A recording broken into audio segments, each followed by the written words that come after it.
औज़ुबिल्लाहि मिनश्शैतानिर्रजीम बिस्मिल्लाहिर्रहमानिर्रहीम। अस्सलाम वालेकुम बच्चों, मैं उम्मीद कर रहा हूँ कि आप सब लोग बिल्कुल खैरियत से हैं और आप सबको वेलकम एक मर्तबा फिर ऑनलाइन क्लासेस में। स्टूडेंट्स, कल के वीडियो लेक्चर में हमने बेसिक कॉन्सेप्ट को समझने की कोशिश की थी और आज इससे हम आगे बढ़ते हैं।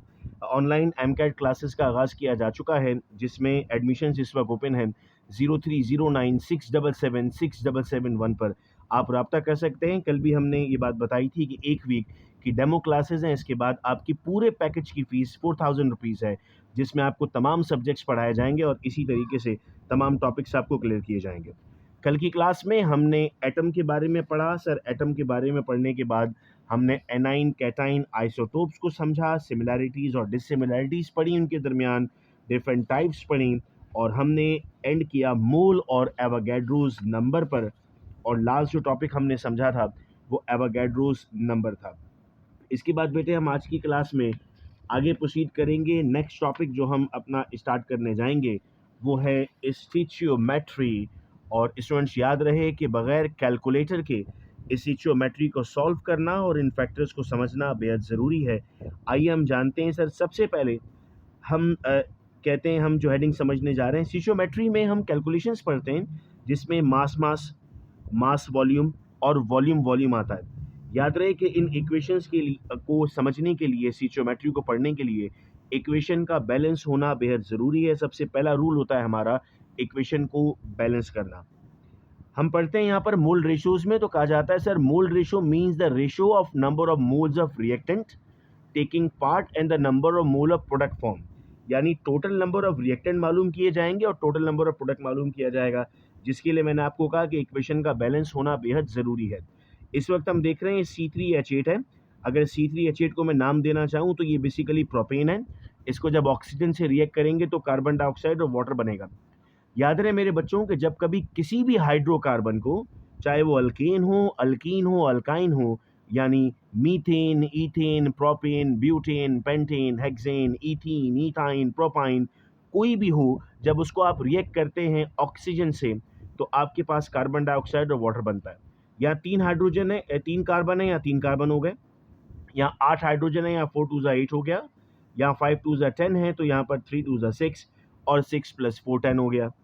हम कहते हैं sir it is also called as combustion of propane. The mole ratio between the reactant and product can be shown as 1 mole of propane react with 5 mole of oxygen. देख रहे हो यहाँ पर कुछ भी नहीं लिखा हुआ, तो इसका मतलब क्या कंसिडर करेंगे? 1 कंसिडर करेंगे। So this is 1 mole actually reacting with 5 moles to produce 3 moles of carbon dioxide and 4 moles of water। तो टोटल अगर मोल्स में बेटा यहाँ कैलकुलेट करूँ तो 1 + 5 that would be equal to 6 and 3 + 4 that is equal to 7। तो ये हमारे पास 7 मोल्स बन जाते हैं। ठीक है, आइए कन्वर्जन फैक्टर को समझते हैं क्या होता है। Sir, it is a ratio of coefficient found in balance chemical equation which can be used to interconvert the amount of any two participant, that is reactant or product। For example, conversion factor बराबर होता है mole ratio of reactant in balance equation, यानी mole of reactant to be calculated, mole of the other reactant जिसका आपने मालूम करना है उसको ऊपर रखा जाएगा और उसके अलावा जो बच जाएंगे उनको नीचे रखा जाएगा। ख़ास तौर पे ये जो टॉपिक है ये फेडरल बोर्ड से इंक्लूड किया गया टॉपिक है, क्योंकि सिंध बोर्ड में आपको ये टॉपिक नज़र नहीं आता। मैं साथ साथ इसलिए बताता हूँ आपको कि स्टूडेंट्स परेशान रहते हैं कि सर कौन कौन से बोर्ड के सवाल आएंगे और हमें कौन कौन सी किताबें पढ़नी पड़ेंगी, तो तमाम एक जगह पर एक साथ आपको पढ़ाई जा रही हैं। स्टिचियोमेट्रिक कैलकुलेशन में हम कहते हैं sir stoichiometry now is a branch of chemistry which tells us the quantitative relationship between। देखो वर्ड लिखा गया quantitative.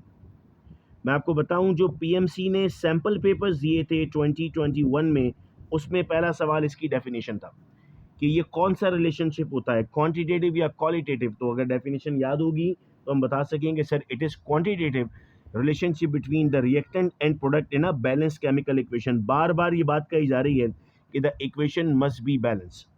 Chemical equation is the statement that describe a chemical reaction in terms of symbol and chemical formula। Limitation of balanced chemical equation, they do not tell about। chemical equation आपको क्या क्या नहीं बताती sir? Temperature और pressure नहीं बताती, rate of reaction नहीं बताती, physical state of reactant and product नहीं बताती। मतलब अगर मैं आपको इसी रिएक्शन पर ले जाऊं तो क्या इस इक्वेशन को देखकर आप मुझे टेम्परेचर बता सकते हैं? नहीं। रेट ऑफ रिएक्शन बता सकते हैं? नहीं। फिजिकल स्टेट ऑफ रिएक्टेंट्स या प्रोडक्ट्स बता सकते हैं? नहीं बता सकते। मैकेनिज्म ऑफ रिएक्शन बता सकते हैं? सर नहीं बता सकते। और अगली चीज़ मैं शो करता चाहूँ, मैकेनिकल और feasibility of the reaction. Now what are the conditions? एक ईयर में इट वाज 2019 आई गेस सवाल पूछा गया था, which of the following is not true for stoichiometry. उसमें नीचे ये बातें तीनों लिखी हुई थी और लास्ट में लिखा हुआ था all of them are true. So stoichiometry calculation में आपके पास कंडीशन क्या है? All the reactants must be completely converted into the product, यानी there will be no byproduct. जितने रिएक्टेंट हैं उतने आपके प्रोडक्ट बनने चाहिए। The side reaction must not occur, कोई साइड रिएक्शन नहीं होगा। The law of conservation of mass and law of definite proportion must be obeyed while doing the calculation. मतलब law of conservation of mass कहता है जितने reactant उतने products.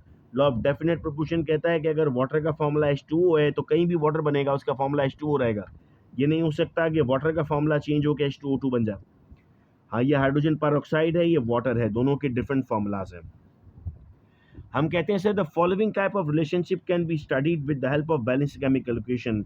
अब बेटा मैं आपको पुराना रिकॉल करूं तो हमने कहा था sir 1 mole of any gas contain 22.4 decimetre cube.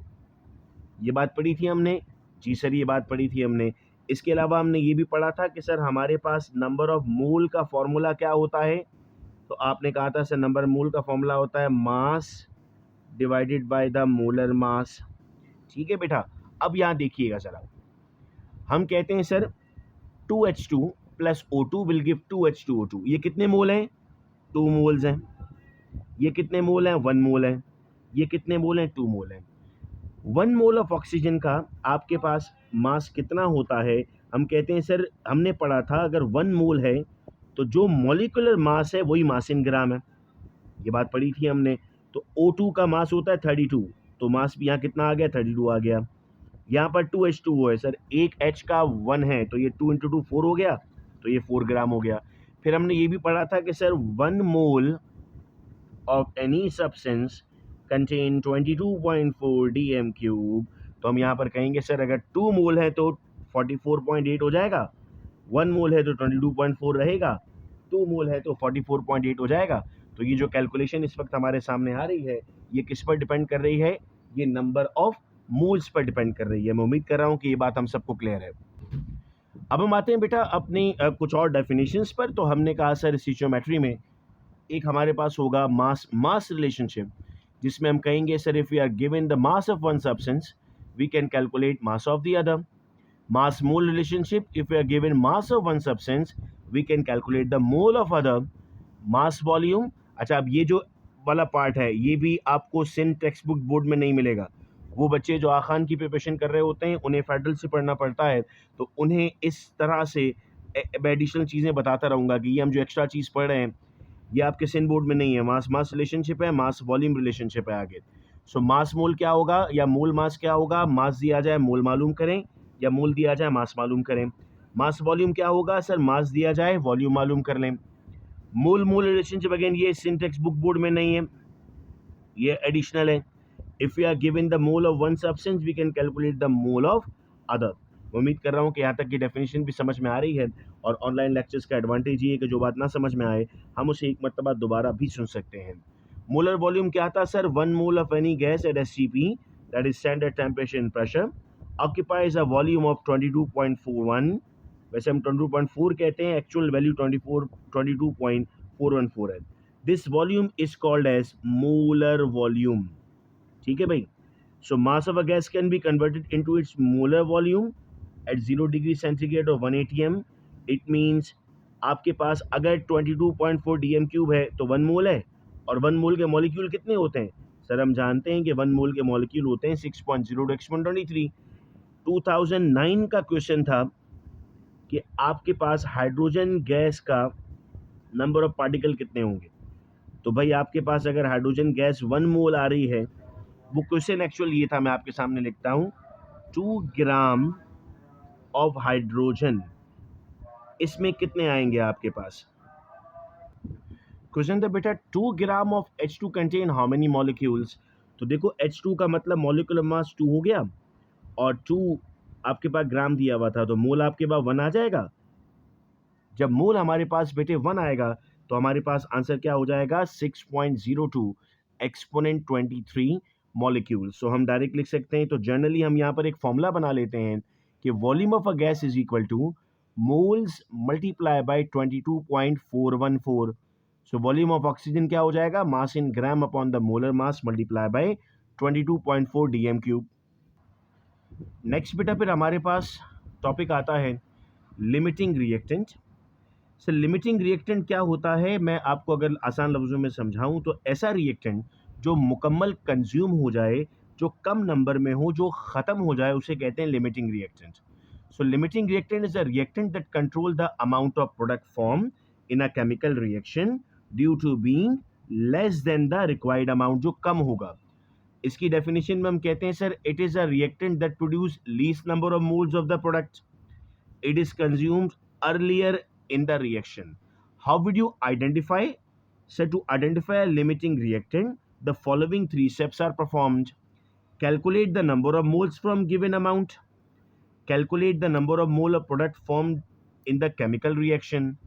Identify the reactant as limiting reactant which produce least mole. क्या किया जाए सर, सबसे पहले आपको गिवन अमाउंट के मोल निकाल लें, उसके बाद प्रोडक्ट से मोल निकाल लें, तो जिसमें आपके पास कम वैल्यू आएगी उसको आप क्या नाम देंगे, लिमिटिंग रिएक्टेंट का नाम देंगे। नेक्स्ट आता है बेटा हमारे पास yield. The amount of product obtained as a result of chemical reaction is called as yield. इस यील्ड की बेटा हमारे पास 3 टाइप्स हैं। ये मैं बताता चलूं कि जो सिंटेक्स बुक बोर्ड की न्यू बुक है ये उसमें मौजूद है, ओल्ड बुक में ये मौजूद नहीं था। The amount of product obtain as a result of chemical reaction आपने यील्ड कह दिया। पहली यील्ड है theoretical yield, the amount of product calculated from the balance chemical equation. जैसे हम कहते हैं ना मास ऑफ अर्थ कितना है, 6 एक्सपोनेंट 24 kg, तो ये प्रैक्टिकली परफॉर्म तो नहीं किया ना, थ्योरेटिकल है। तो जब आप ऑन पेपर कैलकुलेट करते हो किसी चीज़ को तो वो क्या कहलाएगा, थ्योरेटिकल यील्ड कहलाएगा। और जब आप किसी चीज़ को हकीकत में ऑब्जर्व करते हो तो वो क्या कहलाएगा, एक्चुअल या एक्सपेरिमेंटल। जैसे मैं आपको कहूँ आपका कोई एग्ज़ाम है, वो एग्ज़ाम है आपका 100 मार्क्स का, तो टोटल जो आपके पास मार्क्स हैं थ्योरेटिकल यील्ड वो कितना है, 100 है। आपने उसमें से 75 लिए, ये आपकी एक्सपेरिमेंटल यील्ड है यानी प्रैक्टिकल यील्ड है, और उसको 100 से मल्टीप्लाई किया जाएगा, तो ये किसके बराबर हो जाता है, परसेंटेज के। तो देखो यहाँ पर परसेंटेज का फॉर्मूला यही लिखा हुआ है, percent yield is equal to actual yield divided by the theoretical yield multiply by 100। ठीक है बेटा। Efficiency of reaction percentage yield of a reaction, यानी जितना ज़्यादा परसेंटेज यील्ड होगा उतना ज़्यादा सिस्टम एफिशिएंट है। याद रहे याद रहे याद रहे, हमेशा एक्चुअल यील्ड थ्योरेटिकल यील्ड से कम होगी, किसी के 100 से ज़्यादा नंबर नहीं आ सकते, इस बात से याद रखिएगा। क्यों, a practically inexperience worker has many short outcoming and can not get the expected yield. हो सकता है कोई गलती कर रहा हो ना वर्कर, कोई मिस्टेक कर रहा हो। The process like filtration, crystallization, if not properly carried out, decrease the actual yield। भाई कोई प्रोसेस सही नहीं किया, फिल्टर सही नहीं किया, क्रिस्टल सही नहीं बनाया, उससे भी प्रॉब्लम आ सकती है। Some of the reaction might take part in competing side reaction and reduce the amount of desired product। हो सकता है कोई साइड रिएक्शन हो जाए। 2017 के जो पेपर था हमारा फेडरल का, उसमें सवाल पूछा था, क्वेश्चन था, why the actual yield is less than the theoretical. तो बेटा इस चैप्टर की जो थ्योरी थी वो आज हमने मुकम्मल कर ली। अब जो अगला लेक्चर होगा हमारा वो इस चैप्टर के न्यूमेरिकल्स पर बेस करेगा, जिसमें हमारे पास उसकी शॉर्ट ट्रिक्स भी मौजूद होंगी। तो ये 3 वीडियोस मिलाकर फिर इंशाल्लाह हमारा चैप्टर नंबर 1 कंप्लीट हो जाएगा, और इसके बाद और बकिया जो हमारे चैप्टर्स होंगे उन चैप्टर्स को हम इंशाल्लाह अपनी रेगुलर क्लासेस में कंप्लीट कर रहे होंगे। आप राब्ता कर सकते हैं इस नंबर पर ताकि फर्दर डिटेल्स आपको मिले। बहुत शुक्रिया आप तमाम का इस वीडियो लेक्चर को सुनने का। अपना बेहद ख्याल रखिएगा आप सब लोग। अल्लाह हाफिज़।